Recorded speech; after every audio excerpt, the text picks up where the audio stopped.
தம்பி வணக்கம் தம்பி. நம்ம பைக்கா பைக்கு ஒரு 100 ரூபா கொடுத்து டோக்கன் வாங்கிக்க. ஆர்னி என்னடா டோக்கன் கிட்ட ஆர்னி ஊர்னிங்கிறாரு. அதானே தம்பி நீங்க மாநகராட்சியில சைக்கிள் சட்டை குத்தி கத்துறீங்க. நான் மதுரை மாநகராட்சியை குத்தி கத்துறீங்க. அதனால இந்த ஊர்ல எங்க வண்டி நிப்பாட்டணும் அண்ணன் தான் டோக்கன் போடுவாரு. சைக்கிளுக்கு 50 ரூபா, பைக்குக்கு 100 ரூபா, காருக்கு 300 ரூபா, லாரிக்கு 500 ரூபா, ரயிலுக்கு 1000 ரூபா, பிளேட்டுக்கு 5000 ரூபா. சொல்லிக்கிட்டு இருக்கே போயிட்டு இருந்தா இப்படி டோக்கனை போடியா. போடா. என்ன அடிக்கிற மாதிரி ஓங்குற? அடிச்சிருவேன்டா. 10000 போடல. 10000 போடாட்டி என்ன? நீ பாட்டுக்கு பொசுக்குன்னு வேட்டி உருட்டு ஓடி போயிட்டனா? நான் கூட தான் 10000 போடல பயந்துட்டா தெரியுதே. நீ ஒரு மானங்கட்ட ஈத்தற. போட்டா என்ன போடலன்னா என்ன? நான் மானம் உள்ளவன்டா. இங்க வர அண்ணனுக்கு மானம் இருக்காடா. அப்ப நமக்கு லாபம். ஊரை போக்குறேன். பெட்டி பெட்டி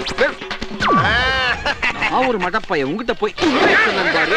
என்னடா வேட்டி ஒரு விட்டாவா?